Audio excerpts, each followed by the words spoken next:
जैसे कि आज हम एक बहुत ही अच्छे यंग लीडर के साथ बात करने जा रहे हैं जो मेरे बहुत क्लोज है, मेरी बड़ी बहन की तरह हैं। आज हम बात करेंगे समीक्षा शर्मा से, उनकी लाइफ के बारे में, उनकी टेस्टमनी के बारे में कि कैसे खुदा ने उनकी ज़िंदगियों में काम किया।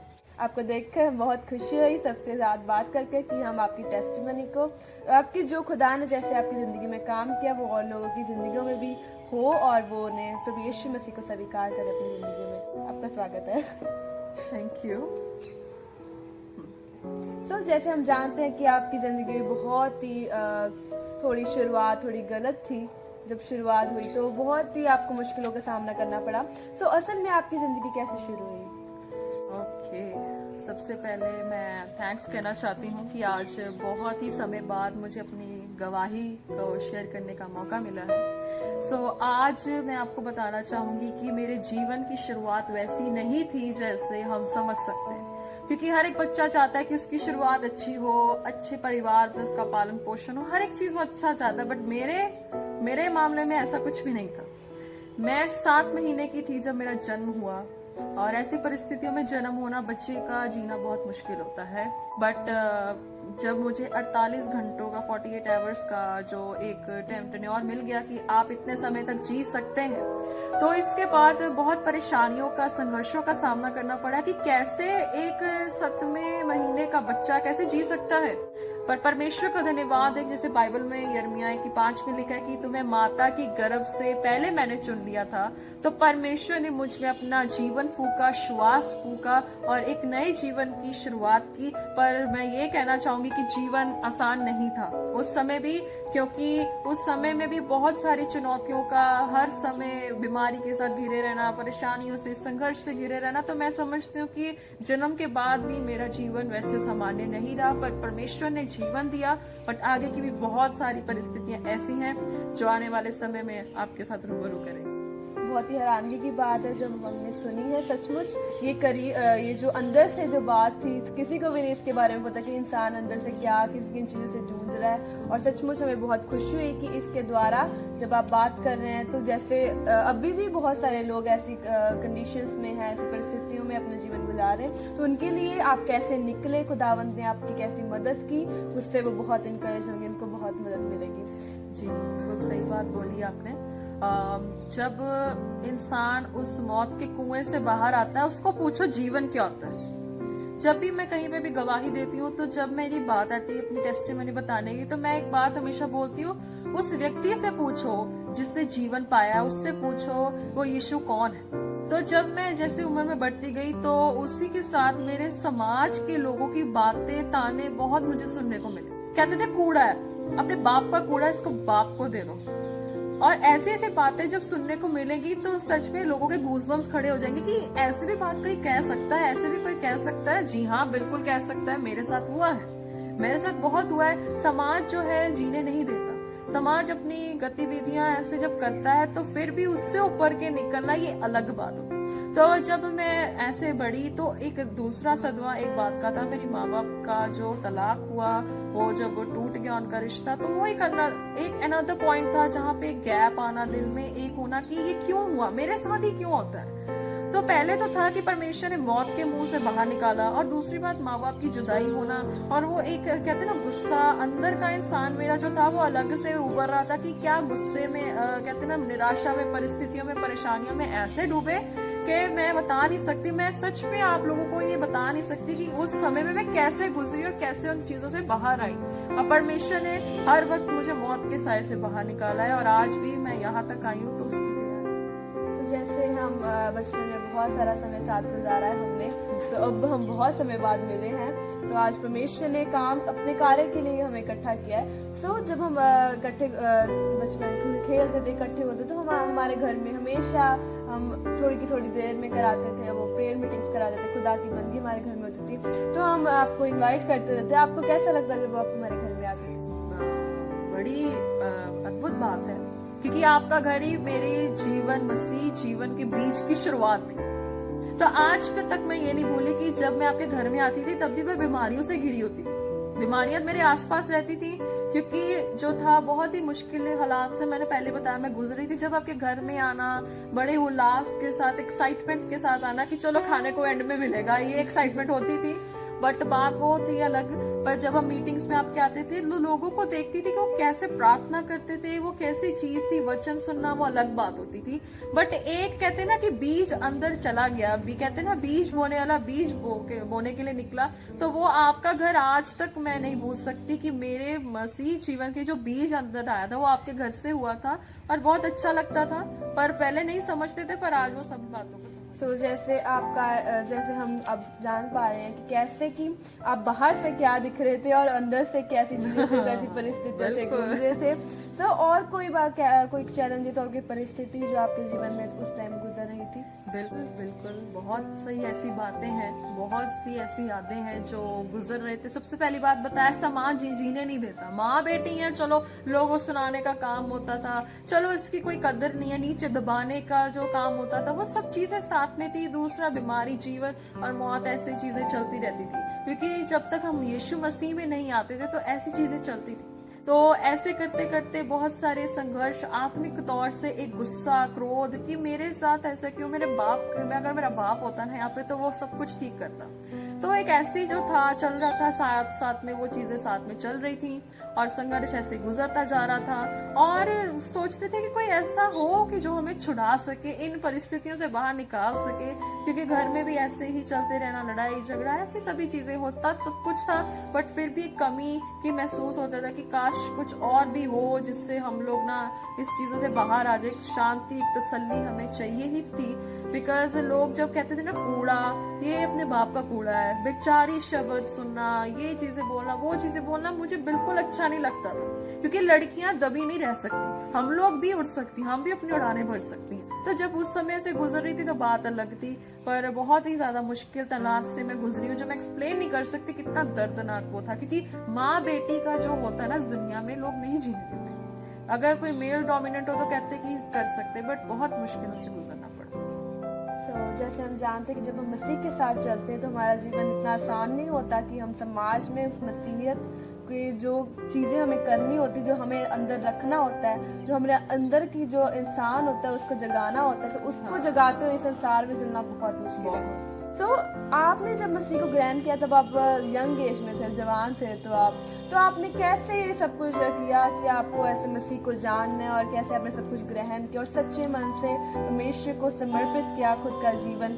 तो आपने ये सब कैसे शुरू हुआ? जब मैंने ये चीज सुनी थी कि आप परमेश्वर को पिता कह सकते हैं, उसके बाद से मेरा जीवन बदलना शुरू हुआ। 15 के 16 साल की उम्र में मैं थी, तब मैंने बपतिस्मा लिया। और उसके बाद मेरा जीवन आसान नहीं था, क्योंकि पहले से तनावों से गुजर रहे थे। वहां से चलो प्रभु की दया से हम छूटे, आजाद किया, प्रभु ने बीमारियों से छुटकारा दिया, सब कुछ किया। और मैं सच बात बोलूं तो परमेश्वर ने मुझे मौत के मुंह से बहुत बारी निकाला है। मैं सच कह रही हूँ, आज तक इस चीज की गवाह हूँ कि यीशु मसीह ने सच में मौत के मुंह से बाहर निकाला।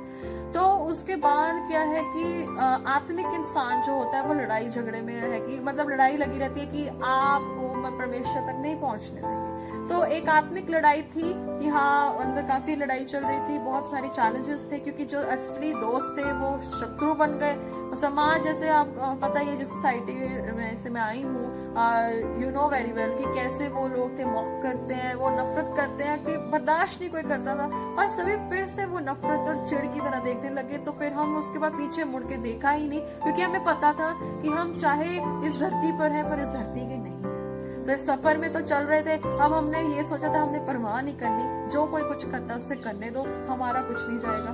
तो इसीलिए हम यीशु की ओर देखते, क्योंकि यंग एज में स्पेशली जो मदर एंड डॉटर है, माँ बेटी चलती हैं, तो लोग नहीं जीने देंगे। बट नहीं, परमेश्वर ने बड़ा अद्भुत रीति से संभाला, हर एक चीज में आगे बढ़ाया। और आज तक इस बात की जो है, आज मैं आपके सामने गवाही दे रही हूँ, तो ये सब उसकी दया है, उसकी कृपा है कि आज मैं सचमुच यीशु मसीह के बारे में बता रही हूँ।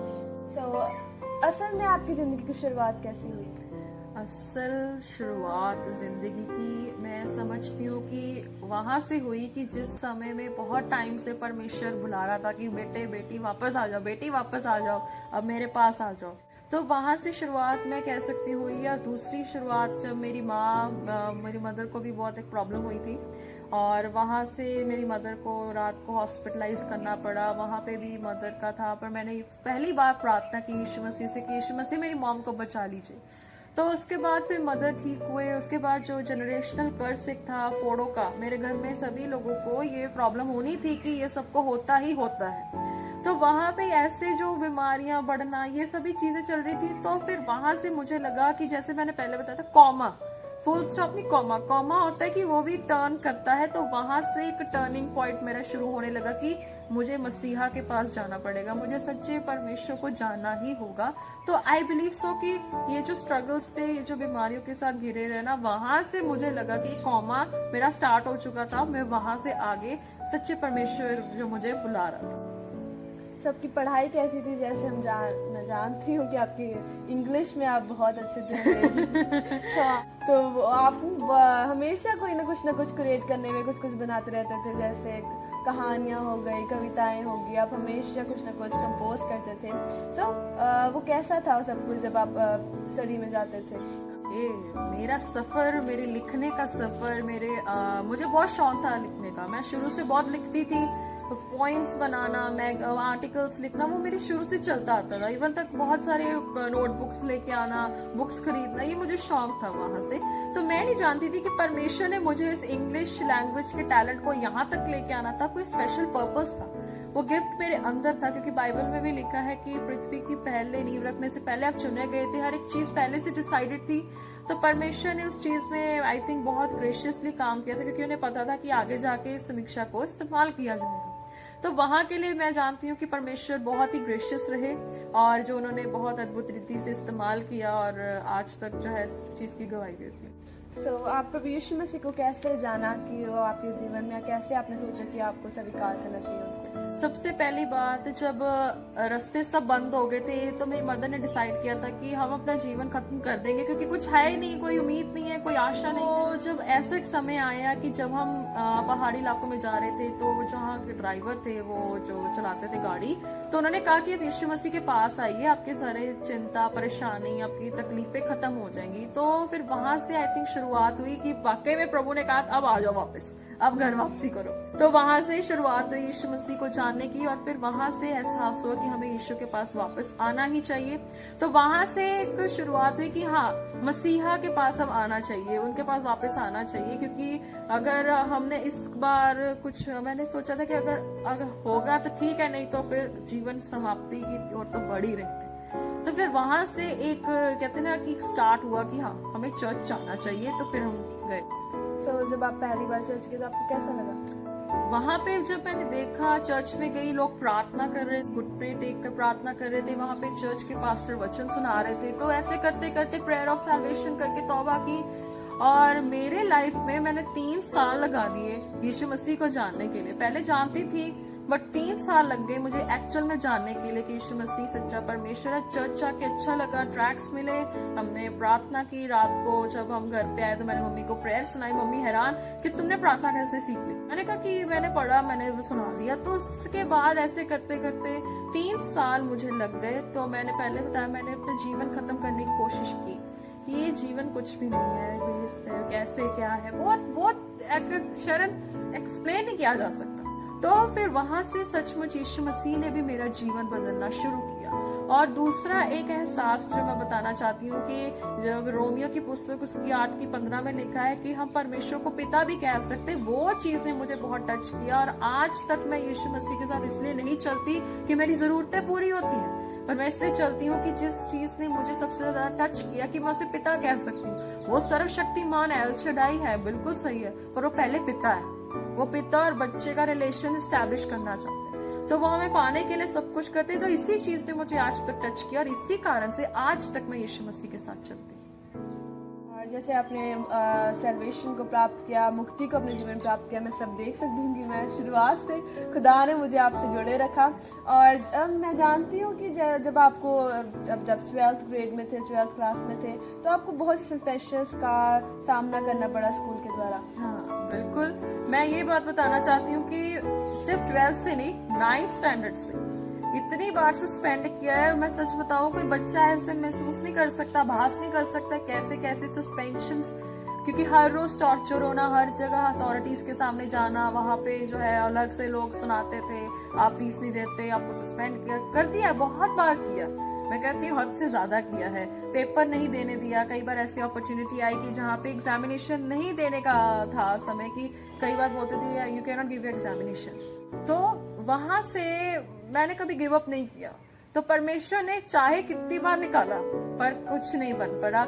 परमेश्वर ने बहुत मदद की कि 12th तक जो था मैंने अपनी पढ़ाई कंप्लीट की, चाहे बहुत बार सस्पेंड किया, पर वो भी हैरान है आज तक कि कैसे ये चीजें हुई हैं। Still I tell you one reality, मेरी टीचर्स आज तक हैरान है, और मेरी टीचर्स आज तक टेस्टिफाई करते हैं कि समीक्षा कितने स्ट्रगल से गुजरी है। और मैं बताना चाहूंगी कि जब मैंने अपने कॉलेज लेवल के और मैंने बढ़ना था, तो कॉलेज के लिए भी पैसे नहीं थे मेरे पास, वहां से भी सस्पेंड किया। मैं क्या, कोई बात नहीं, क्योंकि जरूरी नहीं है कि जो पढ़ा लिखा है वही खुदा की सेवा कर सकता है। परमेश्वर का अनुग्रह जिस पे हो जाए वो करता है, मैटर नहीं करता कोई कितना पढ़ा लिखा हो, क्योंकि आजकल यही तो चल रहा है कि हम लोग जी हमारे पास ये है वो है तो हम प्रभु की सेवा कर सकते हैं। अगर आप खुदा के साथ चलते हैं, आपको सिर्फ खुदा का अनुग्रह चाहिए, क्योंकि दाऊद के, चाहे दाऊद छोटा था बट अनुग्रह था परमेश्वर। सो इसीलिए प्रभु ने बड़ा अनुग्रह किया, और आज तक खुदा की कृपा से मैं चल रही हूँ। तो बहुत समय के बाद हमें मिलने का मौका मिला सच, और आप प्रभु यीशु मसीह की दासी के रूप में काम कर रही हैं। तो जो आपने बहुत आज तक बहुत से आप क्षेत्रों में काम कर रही हैं, जैसे कि ट्रांसलेटर, स्पीकर, बहुत से काम कर रहे हैं। तो आप ये सब कैसे साथ में चलाते सब कुछ? मैं कहना चाहूंगी कि जो आज तक जो स्टैंड लिया है, सबसे पहली बात, मैं आईएलटीएस ट्रेनर के रूप में काम कर रही हूँ। सबसे पहला मेरा जो प्रोफेशन है, बिकॉज ऑफ मेरी इंग्लिश के कारण जो था काफी उसमें भी बहुत स्ट्रगल हुआ काफी टाइम, बट परमेश्वर ने बड़े दया की, और आज तक जो है बच्चों को मैंने इनडायरेक्टली यीशु मसीह के बारे में पढ़ाते पढ़ाते मैंने बताया, और इस समय ऐसे ऐसे करते हुए बताना शुरू किया। तो उसके बाद फिर उनके जो आज कैरियर्स बने हैं, जो इतने सक्सेसफुल है, मेरे स्टूडेंट्स आज भी बात करते हैं, आज भी इज्जत बख्शते हैं। खुदा का धन्यवाद है, मैं महिमा आदर उस यीशु को देती हूँ। और आज तक जो सक्सेसफुल रिजल्ट्स आए हैं, और जहाँ मैं अब काम नहीं करती, पहले करती थी, तो वहां पर भी प्रभु ने बहुत इज्जत मान दिया। और आज जैसे आप जैसे बोल रहे हो शायरन, प्रभु की दासी के रूप में, मैं सचमुच कहना चाहूंगी मैं बेटी हूँ, प्रभु की दासी नहीं, प्रभु की बेटी हूँ। क्योंकि जो बाइबल भी बताती है कि दास को सब कुछ पता नहीं होता, तो इसीलिए मैं प्रभु की बेटी हूँ सबसे पहले। तो ये जो है प्रभु की बेटी बनकर प्रभु की सेवकाई, क्योंकि जो सेवकाई है उसका मेन मतलब पता है क्या होता है, कि जो आपके दिल से निकलता, प्रभु को आप भेंट करते, वो सेवकाई होती है।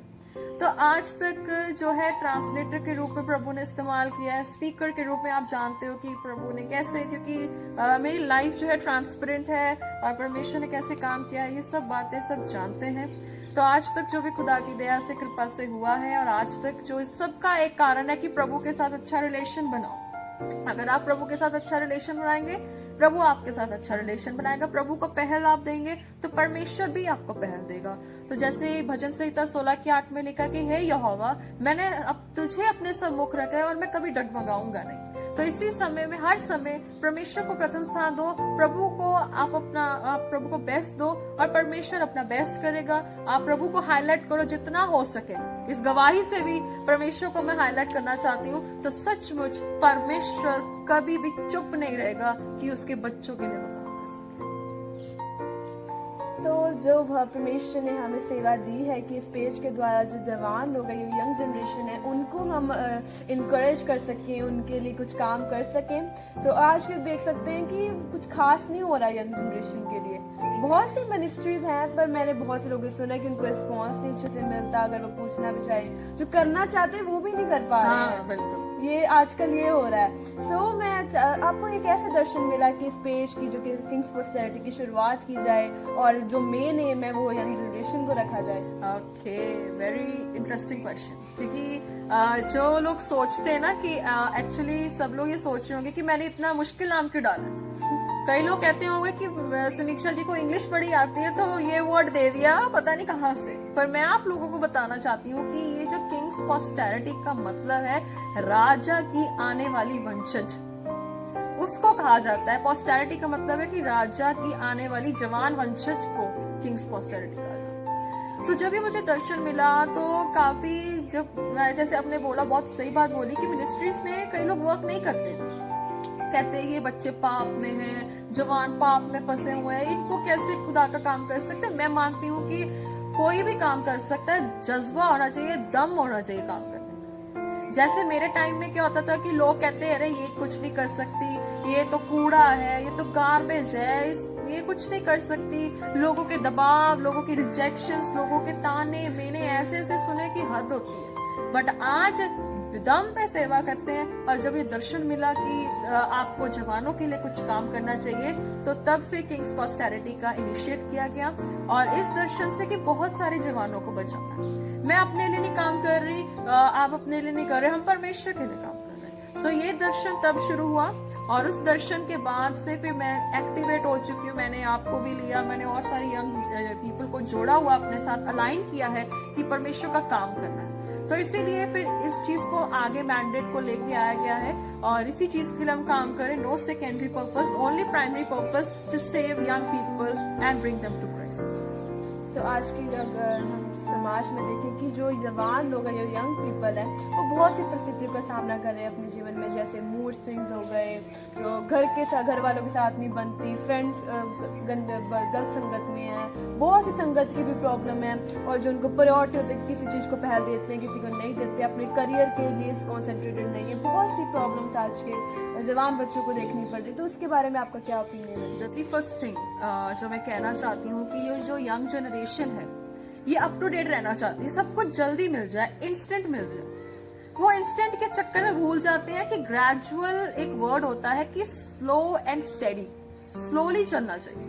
तो मैं गलती यंग जनरेशन की भी नहीं कहूंगी। जो घर का माहौल होता है वो एक मेन फैक्टर है, क्योंकि घर के माहौल में टीचिंग नहीं है, घर के माहौल में ऐसी अच्छी चीजें नहीं मिल रही हैं। सेकेंडली मैं ये कहना चाहूंगी, कई बारी आजकल के समय में लोग डबल एज फेस जीते हैं, दो मुहा जीवन जीते हैं, बाहर से अच्छे दिखना है, अंदर से चाहे खोटे हों। तो सेकेंडली एग्जाम्पल्स नहीं बन पा रहे। अगर आज हम इस समय में एग्जाम्पल बनेंगे, यीशु मसीह के एग्जाम्पल हम सेटअप यहाँ करेंगे, तो मैं मानती हूँ कि यंग जनरेशन भी यीशु को एक्सेप्ट करेगी, जवान भी यीशु में आएंगे। तो सबसे पहली बात है कि हम उस सेक्टर को टच नहीं करते। पहली बात कहते हैं कि परिवार जो है स्वर्ग की इमेज है। तो पहली बात, अगर हम अपने घर में ही अच्छे से मिनिस्ट्री नहीं कर पा रहे, अच्छे से मिनिस्टर नहीं कर रहे, अच्छे से घर में वो माहौल नहीं बना रहे, स्वर्गीय माहौल, जितना मर्जी बाहर काम कर ले, माहौल बाहर भी नहीं बनेगा। हमसे माहौल बनता है। अगर हम लोग प्रभु के साथ सही नहीं है, तो कैसे बाहर माहौल बनेगा? इसी रीति से अगर हम लोग भरे होंगे, तो हम जवानों को, हर एक को जीत सकते। हमारा ये मैंडेट नहीं है कि हमने सिर्फ जवान जीते, हमने हर एक को जीतना है। पर सवाल ये खड़ा होता है, क्या जवान आज उस वचन के कहते हैं ना, तर्क में जा रही है? सबसे पहली बात, बिना ज्ञान के लोग नाश हो रहे हैं। तो इसलिए पहली बात हमें ये सिखानी पड़ेगी कि अपनी जवानी के दिनों में अपने सृजनहार को याद रखो। वो हम तो बता नहीं रहे लोगों को, बात आती फिर कहते कि हम जवान को बचा रहे। सबसे पहली बात, परमेश्वर के साथ अपना वफादारिता वाला जीवन बनाओ, तो आपके गोल्स भी अचीव हो जाएंगे, सब कुछ होगा। आप जानते हो, जैसे बहुत सारे जवान लोग जो है अपना जीवन नहीं बचा पा रहे, कई लोग अपने जीवन को रेस्क्यू नहीं कर पा रहे। बहुत सारी चीजें इसलिए हो रही है क्योंकि उनका जीवन प्रभु से सही नहीं है। इसलिए सबसे पहली बात, अगर आज आप अपना जीवन प्रभु के साथ सही करोगे, पश्चाताप करोगे, अपने गुप्त पापों से मन फिराओगे, क्योंकि बाइबल में दाऊद कहता है कि परमेश्वर मेरे गुप्त पापों से मुझे क्षमा कर। इसीलिए गुप्त पाप पहले छोड़ने होंगे, तभी परमेश्वर बाहर भी आदर देगा। सबसे पहली बात, पहले अपने आप को सेटअप करें, पहले अपने आप को फिल करें, दूसरों को फिलअप करेंगे, क्योंकि जो भरा हुआ जो होगा ना, क्या कहते हैं उसको, बर्तन, भरा हुआ बर्तन दूसरे खाली को भर सकेगा। इसीलिए अगर हम भरेंगे तो ऑटोमेटिकली बाहर भी हम इम्पैक्ट कर पाएंगे। सबसे पहली बात घर से शुरुआत है, घर पे माहौल अच्छा करेंगे तो फिर बाहर यीशु मसीह को हम जरूर दिखा पाएंगे। जैसे आपने बताया, सब उद्देश्य को उसकी 12 के 1 में लिखा कि अपने जवानी के दिनों में अपने सृजनहार को याद करो। तो आजकल ये हो गया कि लोग, जैसे चर्च हो गया संडे का, तो वही बहुत प्रेयर होगी, अब हमें एक पर्सनल करने की जरूरत नहीं है। तो मैं चाहती हूँ कि आप इस बारे में बताएं कि पर्सनल जो रिलेशनशिप है खुदा के साथ, सिर्फ चर्च तक न सीमित रहे कि खुदा की रात ना चर्च गए, लो भी काम हो गया, कर लिया खुदा को याद। रोजाना अपने जीवन में हर पहलू में, हर एक स्थिति में परमेश्वर को याद रखा जाए। Exactly, जो मैंने पहले बताया, भजन संहिता 16:8, हे यहोवा, हर समय मैंने तुझे सम्मुख रखा है कि मैं कभी डगमगाऊं ना। अगर आप अपने, सबसे पहली बात जो जवानों की कमी है कि पेरेंट्स की डिसरिस्पेक्ट, एक वो जगह पे लिखा है कि अगर हम देखे हुए माँ बाप की इज्जत नहीं कर सकते तो अनदेखे परमेश्वर की इज्जत कैसे कर सकता है कोई। सबसे पहली बात, हमारे माँ बाप से शुरुआत होती है, हम उनकी रिस्पेक्ट करें, और सेकेंडली फिर परमेश्वर के साथ अपना रिलेशनशिप सही रखें। परमेश्वर के साथ relationship, everyday prayer, everyday meditation, everyday worship, praise, give him honour and glory. तो अगर आप ऐसे करेंगे तो प्रभु के साथ आई थिंक सक्सेसफुल आप हर टाइम रहेंगे। तो दूसरी बात यह है कि हमें पहले खुद बनना पड़ता है वो जो दूसरों को हम देखना चाहते हैं। यीशु मसीह कहते हैं कि अगर आप दूसरों से भी व्यवहार चाहते हो, बिहेवियर चाहते हो, पहले खुद करो। अगर आप परमेश्वर से काम देखना चाहते हैं, पहले खुद करना पड़ता है विश्वास। तो सबसे पहली बात हमें करना पड़ेगा ईमान, कि परमेश्वर वफादार है, माफ करता है, क्योंकि यिर्मयाह की 3 में भी लिखा है कि हे लड़कों मेरी ओर मुड़ आओ। तो पहले हमें मुड़ने की जरूरत है। प्रभु को सुनिए, बैठिए उसके पास, तौबा करिए, प्रार्थना करिए, क्योंकि परमेश्वर ऐसा परमेश्वर नहीं जो गुस्सा बहुत जलन रखता है, क्रोध भी करता है, पर अगर आप उससे छिपोगे तो वो तो ऑटोमेटिकली आपको एक दिन क्या है पकड़ेगा। वो आपको एक दिन कहेगा कि तुम अपने आप से क्यों छिपा रहे हो, मेरे पास आओ, सच्चाई बोलो, तो मैं काम करूंगा। तो first is that we had not to run from God, we had run to God, not back from God. पहले उसकी तरफ दौड़ो, प्रभु के साथ जियो। मैं लाइव एग्जांपल जैसे डेविड की बता सकती हूँ कि उसने कहा कि मैं अब्राहम जो चला खुदा के साथ और बहुत अद्भुत तरीके से चला, आज तक हम उसकी वंशज में आते, because he put God first, put Jesus first. तो पौलुस भी कहता है कि परमेश्वर में तेरी रेजरेक्शन पावर जानना चाहता हूँ। तो इसीलिए हर एक चीज में एक पैशन और एक तलब होनी चाहिए। So I believe that God will do that is best.